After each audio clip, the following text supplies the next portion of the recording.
Avant de plonger dans cette histoire incroyable, pensez à vous abonner à la chaîne et à activer la cloche. Ici, chaque récit a quelque chose à dire, et vous ne voudrez pas en manquer un seul.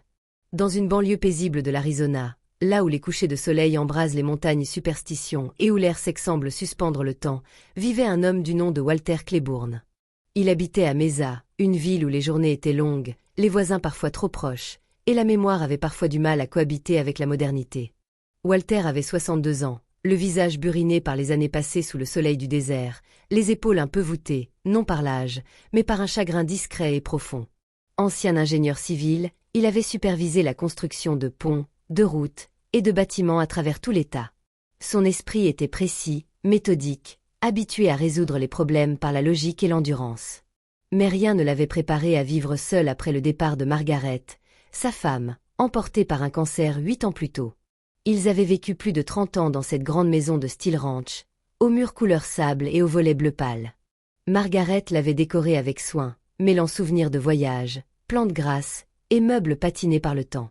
Leur jardin arrière était un petit paradis isolé, bordé de cactus et de yucca, où chantait un vieux pin solitaire.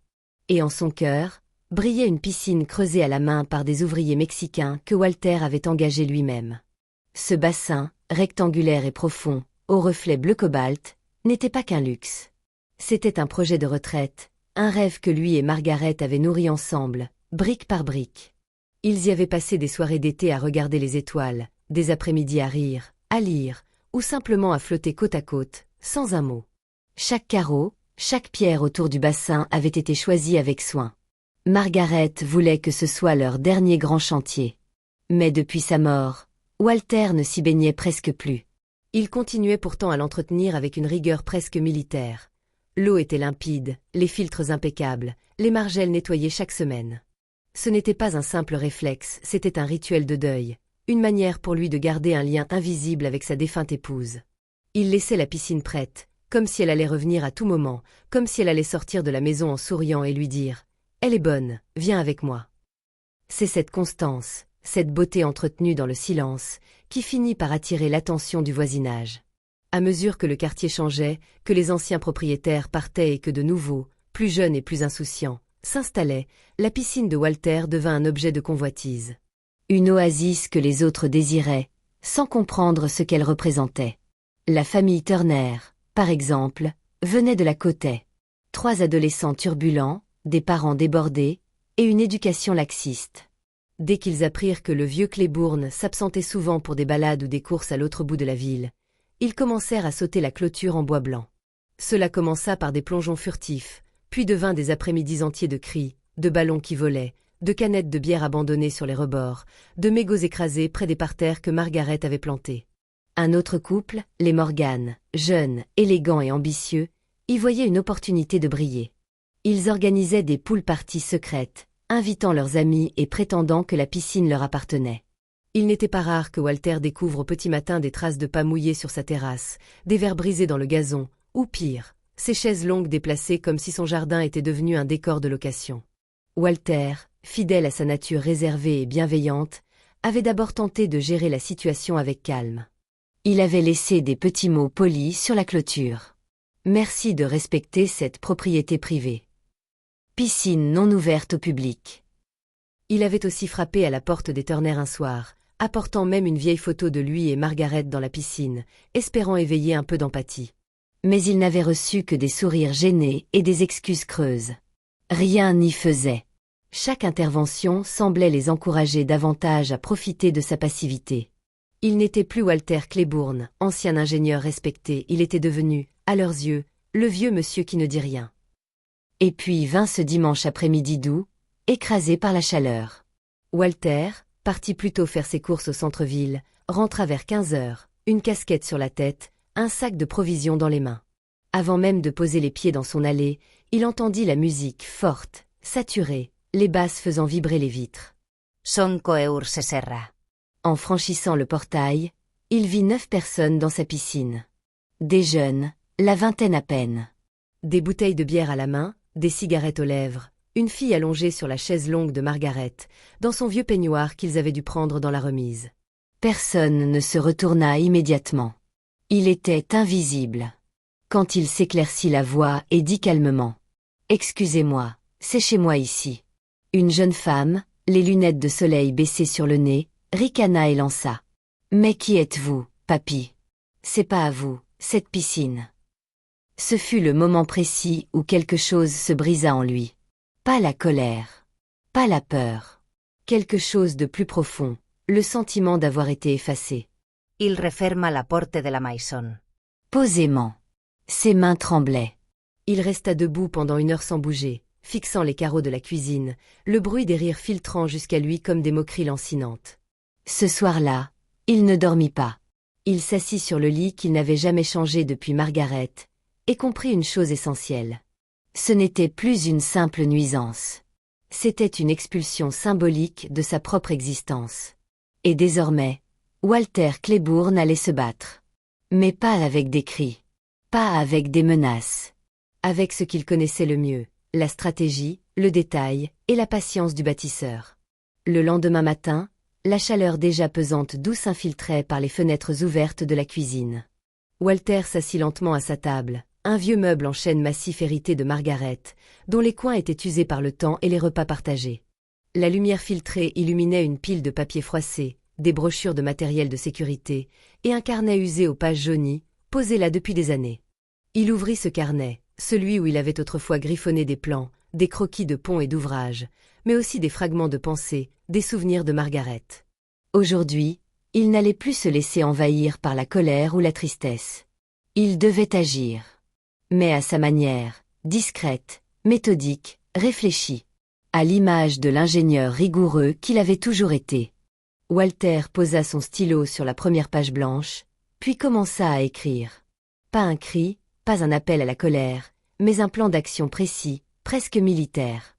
Première étape, renforcer la protection physique. Il téléphona à une entreprise locale spécialisée dans les clôtures industrielles et leur expliqua ses besoins.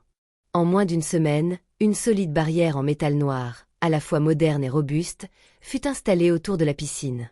Le portail était équipé d'un système de verrouillage électronique, contrôlé par une télécommande et un code personnalisé. Walter avait choisi ce système pour son efficacité, mais aussi parce qu'il aimait le principe simple de contrôle d'accès, un concept qu'il maîtrisait parfaitement. Chaque jour, il testait la serrure, vérifiait la solidité des panneaux. Cette clôture, plus qu'un obstacle, était une déclaration silencieuse. Cette piscine ne serait plus jamais une zone de non-droit. Deuxième étape, la dissuasion visuelle. Walter fit venir un technicien spécialisé pour installer 3 caméras de surveillance. Il n'avait pas les moyens de s'offrir un système sophistiqué, mais ce n'était pas nécessaire. Il demanda expressément au technicien de poser des caméras factices. Des dispositifs en plastique noir, aux lentilles en verre réfléchissant, positionnés stratégiquement à l'entrée, près du portail et sur la terrasse. Elles étaient parfaitement visibles, orientées pour impressionner quiconque envisagerait de s'approcher. Walter ne voulait pas vraiment filmer, il voulait effrayer, faire croire qu'il veillait. Cette illusion était un bouclier presque aussi puissant qu'une vraie caméra. Troisième étape, la communication claire. Walter imprima un panneau d'avertissement, rouge vif, aux lettres capitales frappantes. Eau traitée, produits chimiques non neutralisés. Risques cutanés et respiratoires. Accès interdit. Il accrocha ce panneau au portail métallique, bien en vue. Il connaissait les propriétés chimiques des produits utilisés pour entretenir la piscine. Ils étaient efficaces, mais en quantité excessive, pouvaient être dangereux. Ce panneau n'était pas qu'un avertissement, c'était une arme psychologique, un message froid et précis qui transformait la piscine en un espace potentiellement toxique, interdit à tous. Enfin, Walter investit dans un petit dispositif sonore programmable.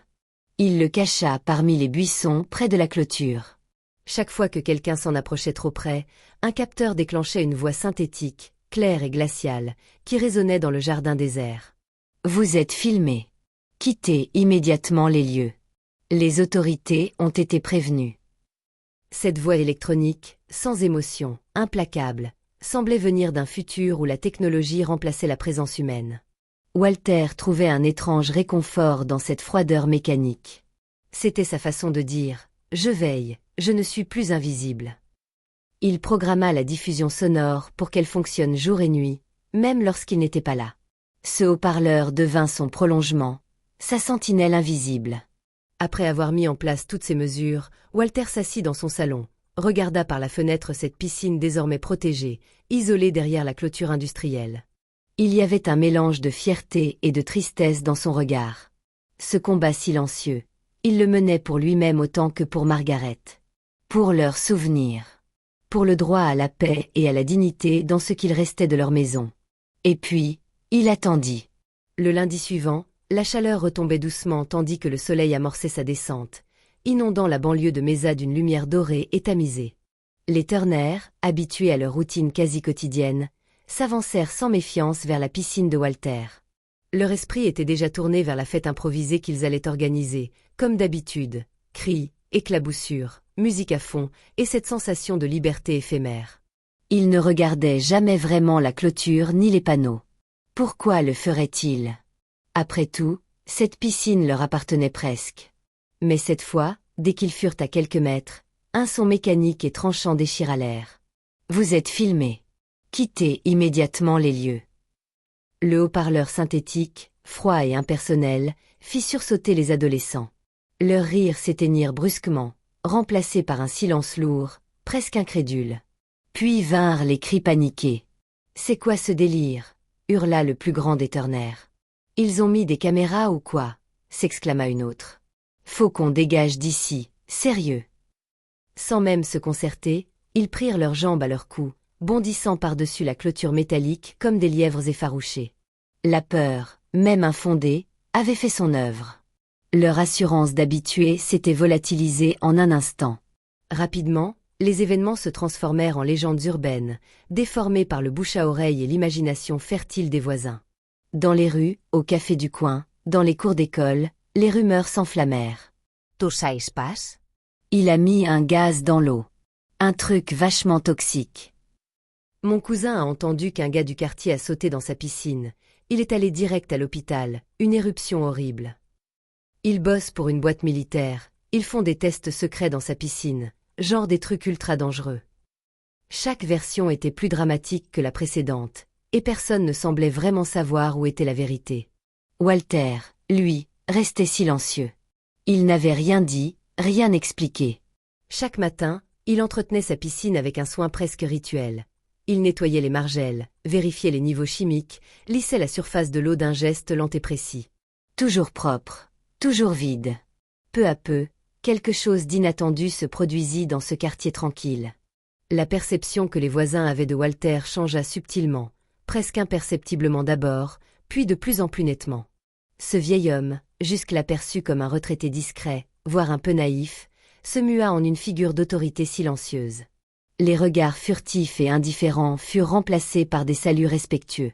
Sur les trottoirs, on lui disait bonjour avec un hochement de tête, un sourire.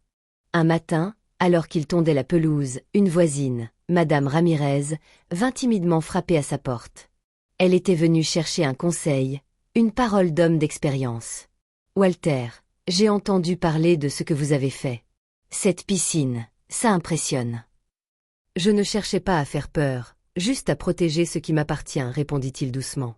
Un jeune couple du voisinage, les Jenkins, lui demandèrent un jour comment installer un système de sécurité chez eux. Walter, avec sa patience habituelle, expliqua calmement chaque étape, partageant son savoir-faire d'ingénieur. Il était devenu, sans vraiment le vouloir, une sorte de pilier du quartier. Un homme droit, intelligent, discret, mais surtout, un homme qui savait se faire respecter. La naïveté qu'on lui avait jadis attribuée s'était dissipée, remplacée par une aura de dignité et de maîtrise. Walter avait repris le contrôle. Non par la force, ni par la colère, mais par la réflexion, la précision et la persévérance. Il était redevenu ce qu'il avait toujours été au fond, un homme capable de bâtir des ponts solides, cette fois, entre lui et son quartier, entre lui et la paix qu'il méritait. Quelques semaines plus tard, une voiture noire aux vitres teintées s'arrêta devant la maison de Walter. Le maire de Mesa, un homme d'une 50aine d'années, au visage sérieux mais bienveillant, en descendit. Il avait entendu parler des récents événements, des rumeurs circulant dans le quartier et même au-delà. Ce jour-là, il était venu personnellement inviter Walter à une réunion de quartier consacrée à la sécurité, au respect mutuel et au renforcement du civisme dans la communauté. Walter, d'abord surpris par cette attention officielle, sentit un mélange d'appréhension et de fierté. Il se leva à l'aube ce jour-là, enfila une chemise propre, soigneusement repassée, celle que Margaret lui avait offerte il y a longtemps. Il prit une profonde inspiration, coiffa ses cheveux grisonnants, et marcha tranquillement vers la salle communautaire du quartier, où une trentaine de voisins s'étaient rassemblés. La salle, d'abord bruyante et agitée, se tut dès que Walter monta sur l'estrade improvisée. Son regard était calme, son visage marqué par les années, mais empreint d'une sérénité digne. Il s'éclaircit la voix, et commença. « Je ne suis pas ici pour accuser, ni pour réclamer des réparations. Je suis simplement ici pour parler d'un droit que nous partageons tous, celui d'être respecté dans notre propre espace, dans notre propre vie. » Il parla alors de Solitude, cette compagne silencieuse qu'il avait accompagnée depuis la mort de Margaret. Il expliqua que chaque coin de cette maison, chaque caillou dans le jardin, chaque goutte d'eau de cette piscine portait en lui le souvenir d'une vie partagée, d'un amour qui avait construit un foyer. Quand ma femme était là, cette piscine était notre refuge, notre lieu de joie et de repos. Aujourd'hui, elle est devenue un symbole. Pas seulement de ce que j'ai perdu, mais de ce que je protège, ma paix, ma dignité. Walter ne demanda pas de sanctions contre les jeunes qui avaient envahi sa propriété, ni d'excuses formelles. Il demanda simplement que chacun comprenne une vérité fondamentale, que le respect n'est pas une option, mais un devoir. Je n'ai pas construit cette piscine pour la partager avec l'irrespect. J'ai construit cette maison pour vieillir en paix. Tout ce que je demande, c'est de ne pas être traité comme un fantôme, invisible et méprisé. Un silence profond suivit son intervention. La salle semblait suspendue à ses paroles, touchée par la sincérité et la gravité de son message. Puis, lentement, des applaudissements résonnèrent.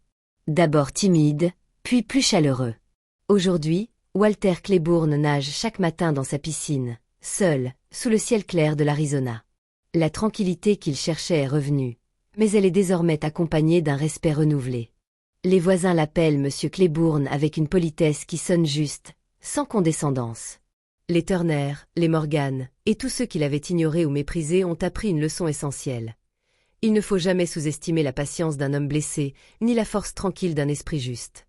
Quant à la pancarte rouge, elle est toujours là, bien en vue, aux abords de la piscine. Ce n'est plus un simple avertissement, mais un rappel.